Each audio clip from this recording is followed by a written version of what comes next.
In question 1, we need to work out 6.3 times 2.4. So let me write the numbers down. 6.3 times 2.4. Let's start with 4 times 3, which is 12, and I keep 1 here. Then we've got 4 times 6 is 24, and 1 is 25. Then we've got 2 times 3, it's 6. And then we've got 2 times 6, which is 12. I will add everything up, so it's 2. Then I've got 5 plus 6, which is 11, and we keep 1 here. Then we've got 2 plus 2 plus 1, which is 5, and then we've got 1. And we've got a total of 2 decimal places, so it's going to be 15.12, and that's my final answer for question 1. In 2a, we need to write down the value of 5 to the power of 0, and we know that anything raised to the power of 0 is 1, and it's the answer for 5 to the power of 0. Now for 5 to the power of negative 2, I will start by writing this as 1 over 5 squared, which is of course 1 over 25. So 5 to the negative 2 is 1 over 25. In part B, we need to write 2 to the 5 times 2 to the 4 over 2 to the 3 in the form 2 to the n, where n is an integer. Well, starting with the numerator, we know that when we multiply with a common base, we add the indices. So we're looking at 2 to the power of 9 over 2 to the power of 3. And we know that when we divide with a common base, we subtract the indices. So this gives an answer of 2 to the power of 6. In question 3, we need to write 156 as a product of its prime factors. So I will start decomposing 156, and I will first divide by 2, which is the first prime number. 156 divided by 2 is 78. I will divide again by 2 to get 39, then 3 to get 13, and then 13 to get 1. Remember, the objective here is to keep dividing by prime numbers until I get a 1 here, and therefore we conclude that 156 is 2 to the power of 2 times 3 times 13. In part B, we need to find the highest common factor between 156 and 130. So I'll do exactly the same process with 130. I will divide by 2 to get 65. I will divide by 5 to get 13, and 13 to get 1. So we see that 130 is 2 times 5 times 13. We know that for the highest common factor, I choose the common factors to their lowest power. So it's going to be 2 times 13, which of course gives an answer of 26. In question 4, we've got the mean length of 5 sticks being 4.2 centimeters. Now one of these sticks is 7 centimeters long, and we need to work out the mean length of the other 4 sticks. Well, I will start by finding the total length of the 5 sticks, and this will be simply found by doing 5 times the 4.2, which is the mean length of the 5 sticks. So let's do 4.2 times 5. So we've got 5 times 2, it's 10. So I put a 0 here and I keep a 1. And then 5 times 4 is 20, and 1 it's 21. We've got overall 1 decimal place, so it's going to be 21.0, or simply 21 centimeters. And therefore we can now proceed in finding the total length of the 4 sticks, which is going to be the 21 centimeters, which is the total length of the 5 sticks, minus the 7, which gives me 14 centimeters. And therefore, to find the mean length of the 4 sticks, I'll do 14 centimeters divided by 4, which simplifies to 7 over 2, which is equal to 3.5, and therefore the answer here is 3.5 centimeters. We are now told that there's a mistake, and the stick is not 7 centimeters long, it's actually 17 centimeters long, and we need to answer how will this affect our answer to part A. So going back to the calculations, we would have done here 21 minus 17, which is equal to 4, and then we would have said 4 divided by 4, which is 1. So obviously the answer would be less. So how does this affect your answer to part A? We simply need to say that the answer to part A would be less. In question 5, we need to use ruler and compasses to construct an angle of 90 degrees at point P, and we need to show all construction lines. So we need to end up with the perpendicular passing through point P, so this angle should be 90 degrees. So we will start by placing the needle of our compasses at point P, and we draw a circle so that we cut A and B at 2 distinct points. I will now place my needle on this point here and draw an arc on the right hand side like that, and then I'll place my needle here and draw an arc with the same opening, so something like this, and I join the 2 intersection points with the straight lines. We can see that we pass through point P, and the angle here is 90 degrees, and this is the perpendicular through P. In question 6, we've got the diagram showing an isosceles triangle ABD and the straight line ABC. Now we've got that BA is BD and the ratio of X to Y is 2 to 1, and we need to work out the value of W. Now we can see that in this isosceles triangle, AD is the base, and we know that angles at the base of an isosceles triangle are equal, and therefore the angle D is X. So we know that X over Y is equal to 2 over 1, and therefore X is 2Y, and we can proceed. We know that the angle sum in a triangle is 180 degrees, so X plus Y is equal to 180, which means that 2X plus Y is equal to 180, and therefore I will now replace X with 2Y, so we're looking at 2 times 2y plus y is equal to 180, so 4y plus y is 180, which takes me to 5y is 180, so y is 180 divided by 5.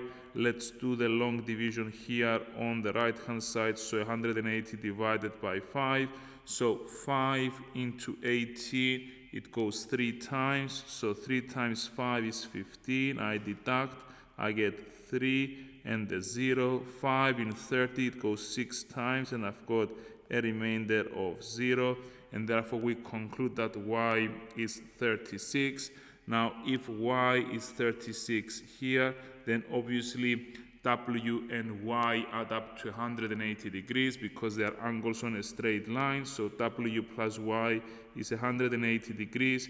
So W plus 36 is 180, which means that W is 180 minus 36, which gives an answer of W which is 144, and therefore our final answer is that W is 144 degrees.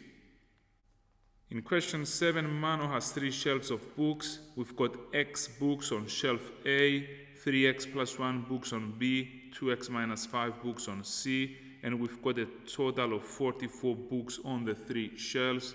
Now all books have the same mass, and we are told that the books on shelf B have a total mass of 7,500 grams, and we need to work out the total mass of the books on shelf A.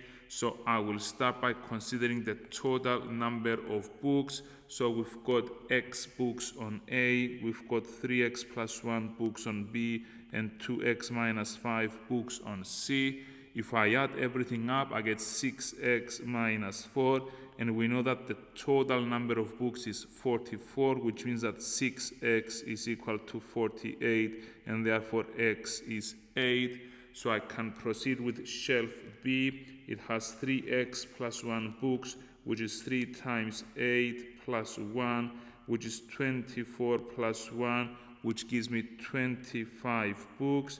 And we were told that these 25 books weigh 7,500 grams. And if we consider shelf A, we know that there are X books, so we've got 8 books, and we're trying to determine their mass, which I will call Y grams, and therefore I'm going to use cross multiplication here. Y is equal to 8 times 7,500 divided by 25. We know that 25 into 75 goes 3 times, and 8 times 300 is 2,400, and therefore we conclude that the total mass of the books on shelf A is 2,400 grams. In question 8, we've got the normal price of a mattress reduced by 40% in a sale. Now the sale price is £660 and we need to work out the normal price. So I will start by drawing a diagram here. We've got the normal price and the sale price. We were told that the sale price is 660 following a reduction of 40%. Now, if I'm reducing something by 40%, it means that the multiplying factor is 0.6 because 40% is the reduction, so I only pay 60% of the original price. So I need to go back and find the normal price. So I'll be doing 660 divided by 0.6. So 660 divided by 0.6 is equal to 660 divided by 6 over 10. We know that in division with fractions, we flip the second fraction and we turn this into multiplication. So it's going to be 660 times 10 over 6. Now, obviously, the 6 with the 66 leave me 11 here. And 110 times 10 is 1,100, which is the normal price for the mattress. In question 9, we've got the following recipe that to cook rice, the number of cups of rice X to the number of cups of water Y should be 4 to 5. And we need to use this information to draw a graph to show the relationship between the number of cups of rice and the number of cups of water needed to cook rice. So first of all, we've got that the ratio of X to Y, so X over Y is 4 over 5. And therefore we've got 5x is equal to 4y. This leads to a straight line with equation 5x over 4 is equal to y. Obviously, when x is 0, we get that y is 0. I need 2 points so I can draw my straight line. I'm going to choose a value for x, and an obvious choice will be setting x to be 4 because this will simplify with the denominator. So when x is equal to 4, we get that y is 5 times 4 over 4, which gives an answer of 5, and therefore we've got 2 points through which we pass. So let's proceed. Let's plot the origin. Let's plot the point 4, 5. I will join them with a straight line, and this is the relationship between the number of cups of rice and the number of cups of water. In BI, we need to find the gradient of the line drawn in part A, and following the work we've done here, we can easily spot that the gradient is simply 5 over 4. And to explain what this gradient represents, we know that the gradient represents the change in y for every extra unit in x, so we need to put this in context. So for every extra cup of rice, we need 5 over 4 cups of water. In question 10, the circumference of a circle is 10 meters and we need to work out the area in terms of pi. So let me quickly draw a circle here. The radius is r. We know that the circumference is given by 2 pi r, and we've got the circumference is 10, so 10 is 2 pi r, which means that 10 over 2 pi is the radius of the circle, which of course simplifies to 5 over pi. Now let's proceed for the area, which is given by pi r squared. So the area is pi times 5 over pi raised to the power of 2. So we've got that A, it's pi times 25 over pi squared. Obviously the pi with the pi square will simplify, leaving me with a pi in the denominator. So the area is 25 over pi, and this is given in square meters. In question 11, Alice recorded the number of cars going into a village for 80 days. We've got the incomplete table and the incomplete box plot illustrating her results, and we need to complete both of these. So starting with the table, the lower quartile is this point here, and the upper quartile is the end of the box. So we can see that the lower quartile Q1 is at 780, and the upper quartile is at 1200. I can now proceed into completing the box plot. The median is 900, so it's gonna be exactly here on the box, and then I'm extending on the left hand side up to the lowest, which is 300. So this is the whisker on the left hand side, and using the fact that the least number was 300 and the range was 1,000, this means that the maximum we have seen is 1,300. So on the right hand side, the whisker goes up to 1,300. Now on some of these 80 days, Alice saw fewer than 1,200 cars going into the village, and we need to work out an estimate for the number of days she saw fewer than 1,200 cars going into the village. So looking at the box plot here, we can see that this splits the data into 4 regions. So there it is. Each of these regions carries 25% of the observations. We know we've got a total of 80 observations. We're trying to estimate the number of days for which Alice saw fewer than 1,200 cars. So 1,200 is here. 75% of the observations are below the 1,200 mark. So I'll be doing 75 over 100 times the 80. Now we know that 75 over 100 simplifies to 3 over 4. And now 4 with 80 gives me 20 in the numerator. So all in all, we've got an answer of 60, which is the number of days we're expecting to see fewer than 1,200 cars going into the village. In question 12, we've got the straight line capital L with equation 2y is 3x minus 7, and we need to determine an equation of the straight line perpendicular to L passing through the point 6, negative 5. Well, let's start by reminding ourselves that two lines with gradients m1 and m2 are perpendicular if the product of the gradients is negative 1. So let's start by considering the equation of line L. We've got 2y is equal to 3x minus 7. I will divide throughout by 2 to get y is 3 over 2x minus 7 over 2. So I'm putting it in the standard form of y is mx plus c. So the coefficient of x, the number in front of x, is the gradient. So we can see that the gradient of the line L is 3 over 2. And therefore we can infer that the gradient of the line perpendicular to L is minus 2 over 3. So starting with y is mx plus c, we know that the gradient m is minus 2 over 3. In addition, we know that when x is 6, y is negative 5. I will substitute to get the value of c. So we've got negative 5 is negative 2/3 times 6 plus c. Now the 3 with the 6 simplified to leave me with the 2 in the numerator. So we're looking at negative 5 is equal to negative 4 plus c, and therefore negative 1 is the value of c. And we need to finish off with the equation of the straight line. So we're looking at y is minus 2 over 3x minus 1. In 13, we've got two solids, A and B, which are similar. Now the ratio of their heights is 2 to 5. The volume of solid A is 12 cubic centimeters, and we need to work out the volume of solid B. I always like to draw a diagram to illustrate what's happening here. So the height goes from 2 to 5 because the ratio is 2 to 5.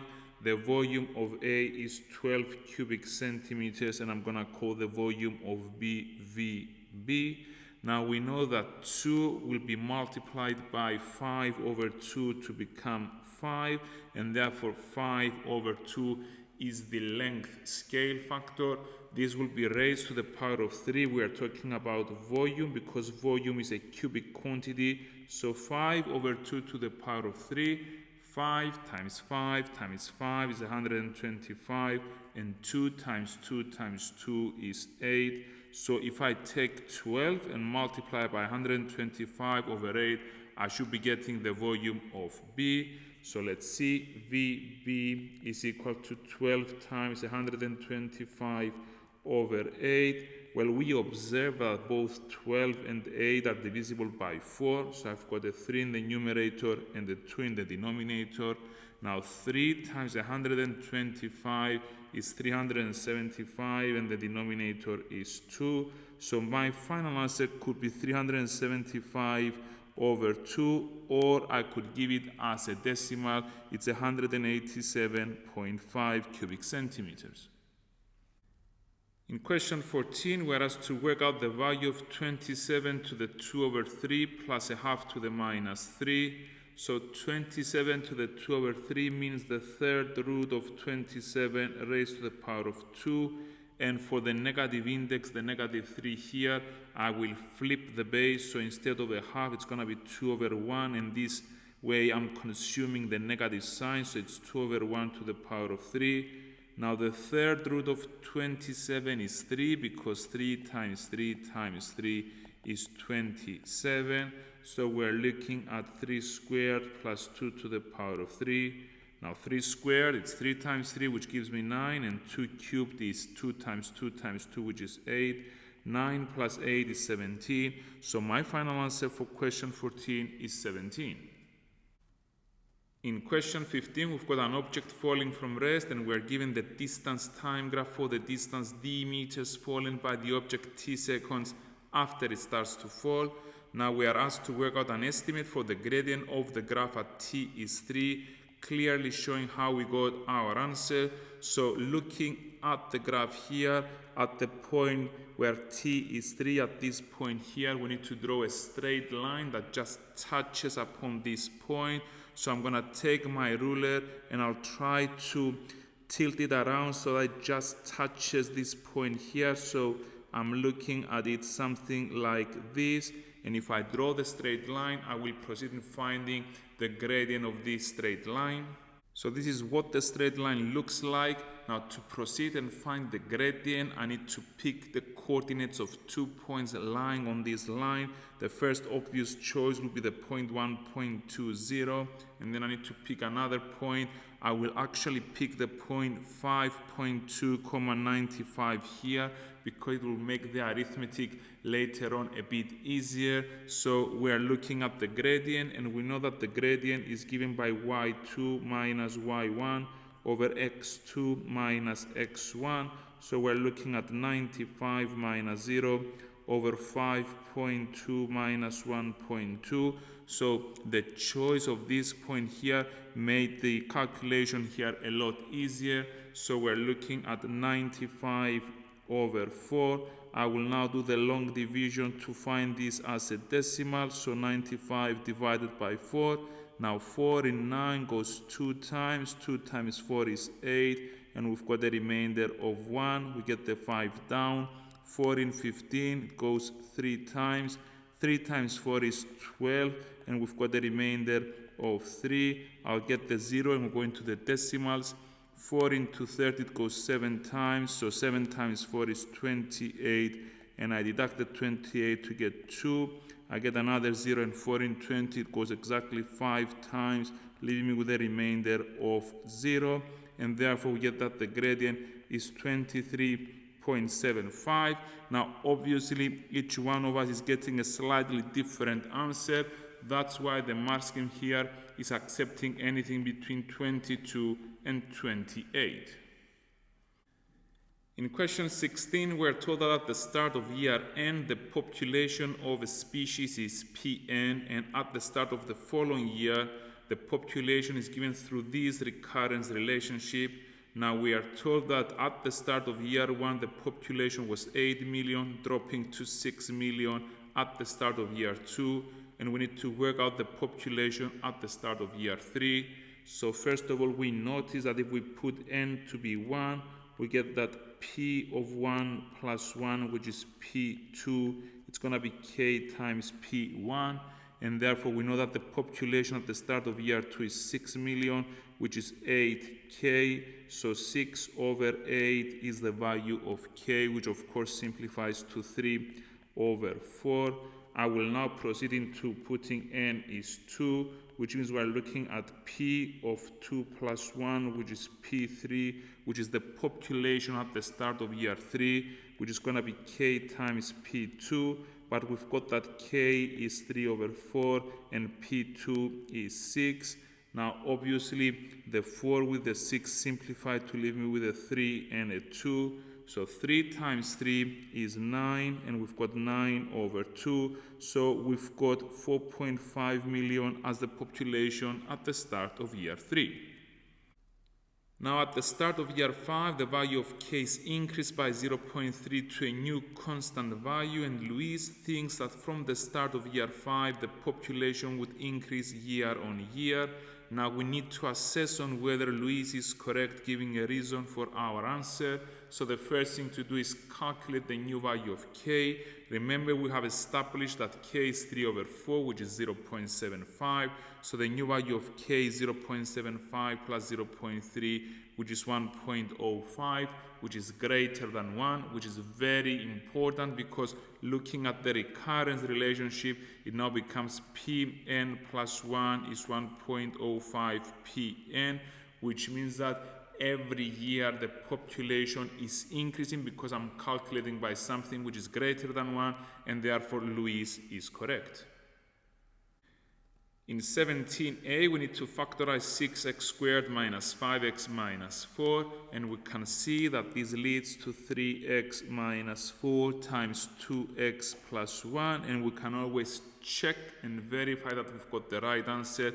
If we try and expand the factorized form, we should give you exactly the original expression. In part B, we need to hence or otherwise solve 6x squared minus 5x minus 4 being less than 0. So we are dealing with a quadratic inequality. The first thing to do is find the critical values, which are those values that will make the left-hand side 0. And I can easily find this by considering the factorized form from part A. So we're looking at 3x minus 4 being equal to 0 and 2x plus 1 being equal to 0. So we've got 3x is equal to 4, which means that x is 4 over 3. And we've got 2x is negative 1, which means that x is minus a half. I can therefore proceed into sketching a smiley face parabola like this. It's a smiley parabola because the coefficient of x squared is positive. We've got the critical values being minus a half and 4 over 3. We know it goes plus, minus, plus. And when we say plus, we refer to the y value. So the parabola here and here is above the x-axis. So all points on the parabola have positive y coordinates, while in between the critical values, we are below the x-axis, and all points on the parabola have a negative y coordinate. Now we need to be less than 0, we need to be negative, so I'm highlighting the region in between, which means we need minus a half, less than x, less than 4 over 3. In 18, we've got two spinners, A and B, each spun once. The probability that A will land on red is a quarter. The probability that both of them will land on red is 1 over 24. And we need to work out the probability that one will land on red and the other will not land on red. One way of approaching this is through a tree diagram. We spin A, these are the options here, red or no red, and then we spin B, and these are the possible options when we spin both of them. So it could be anything from red, red, red, no red, no red, red, and no red, no red. Let's add the probabilities for getting red. When we spin A, it's a quarter, so the probability of not getting red with A is 3 over 4. Remember, these two should always add up to 1, and we don't know the probability for spinner B, so I'm just going to call this P, and this is 1 minus P, and similarly here, and we can proceed. We know that the probability of getting red, red, this is the one here, is 1 over 24, so I'm going to put 1 over 24 here. And remember, to arrive here, we need to go through the quarter and the P, which simply means that if I multiply a quarter by P, we get an answer of 1 over 24. I'll multiply both sides by 4 to get that P is 4 over 24, which simplifies to 1 over 6. And I can now go back to the tree diagram and update with the value of P. So P is 1 over 6, 1 minus P is 5 over 6. And similarly, in the second set of branches, now the question is, what's the probability that one will give me red, but the other will not? So we want to be in the red, no red scenario, or no red, red scenario. So we've got a quarter times 5 over 6. That's the probability of A on red and probability of B on no red.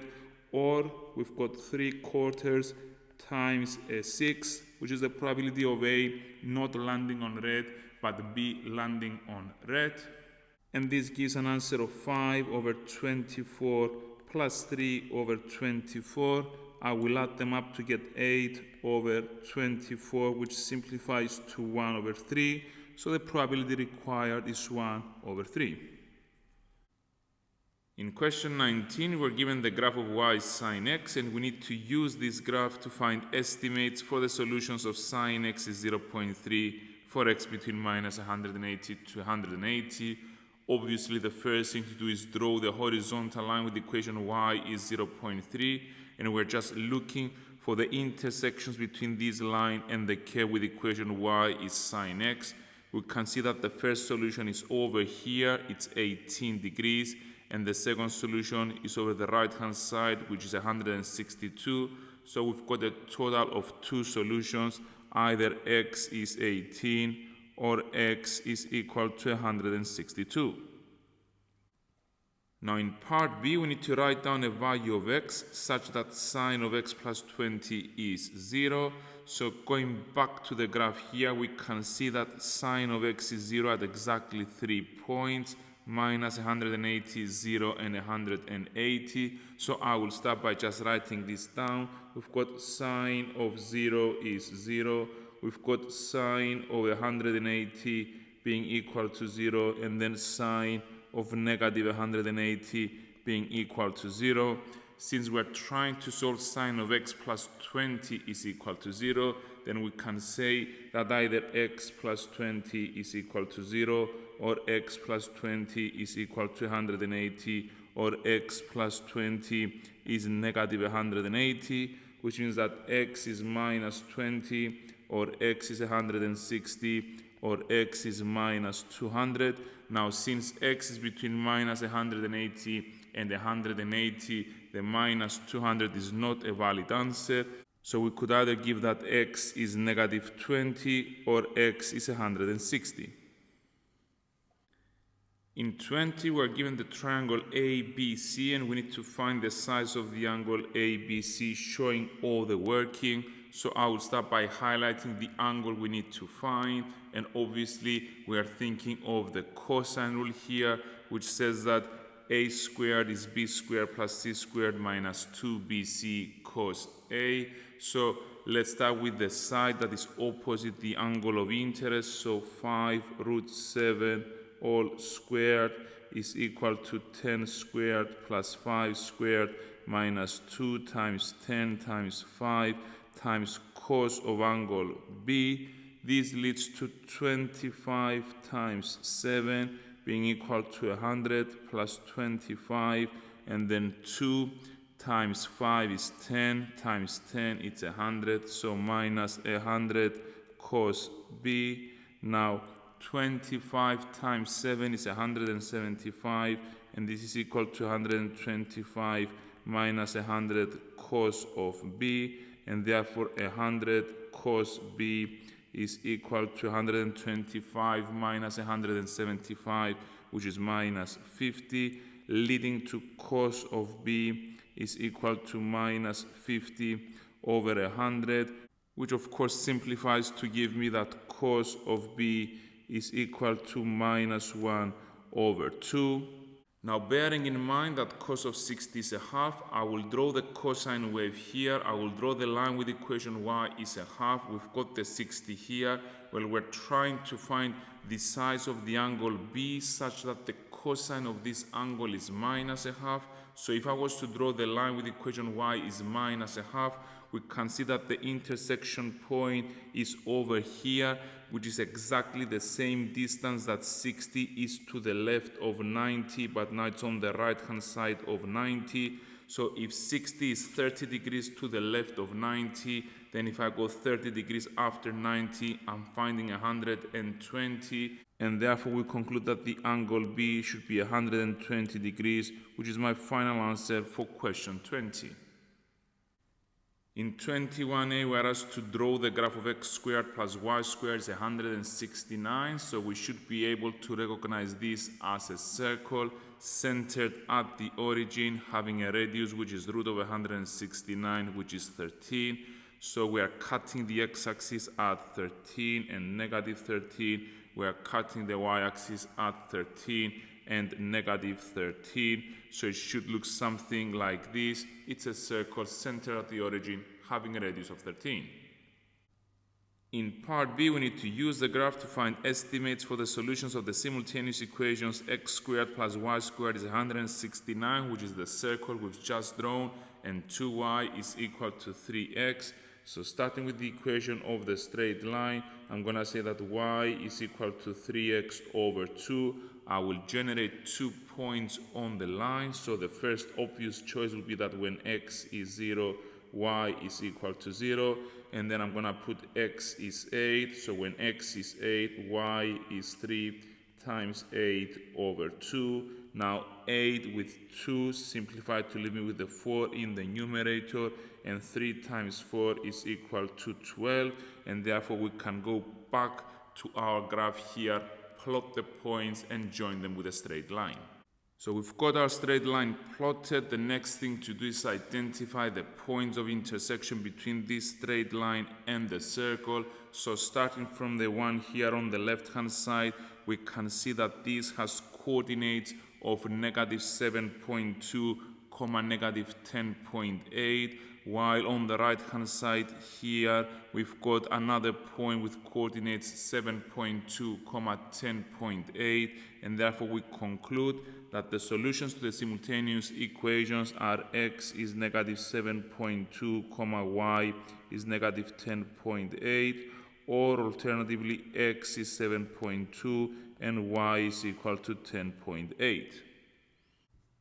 In question 22, we are given that the second term of a geometric sequence is 3 plus 2 root 2, and the third term is 13 plus 9 root 2, and we need to find the value of the common ratio of this sequence, giving our answer in the form a plus root b, with both a and b being integers. Well, we know that in a geometric sequence, the consecutive terms appear in a common ratio, and this common ratio is given by the third term over the second term, so it's the next term over the previous term. So in this case, we're looking at 13 plus 9 root 2 over 3 plus 2 root 2. I will proceed by rationalizing the denominator, and I'll be multiplying by 3 minus 2 root 2 over 3 minus 2 root 2. So we are essentially multiplying by 1. Let's proceed with expanding. Now 13 times 3 is 39. Then we've got 13 times the negative 2 root 2, which gives me minus 26 root 2. Then we've got 9 root 2 times 3, which gives me 27 root 2. And then we've got 9 root 2 times negative 2 root 2. I'll do numbers with numbers and roots with roots. So 9 times 2 is 18, so I've got minus 18. And then root 2 times root 2 gives me 2, so 18 times 2 here. And in the denominator, we've got 3 times 3, which is 9. And then we've got 3 times the negative 2 root 2, which gives me negative 6 root 2. And then 2 root 2 times 3, which gives me 6 root 2. And finally, we've got the 2 root 2 times the negative 2 root 2. So 2 times 2 is 4, so minus 4. And then root 2 times root 2 gives me 2. So I'm going to put a 2 here, and I will proceed in simplifying. So we can see that in the denominator, the negative 6 root 2 with the 6 root 2 will cancel out. And then we've got 39 plus root 2 minus 36 in the numerator. And in the denominator, we've got 9 minus 8. Now 39 minus 36 gives me 3 plus the root 2. The denominator is just 1. So my final answer for question 22 is 3 plus root 2.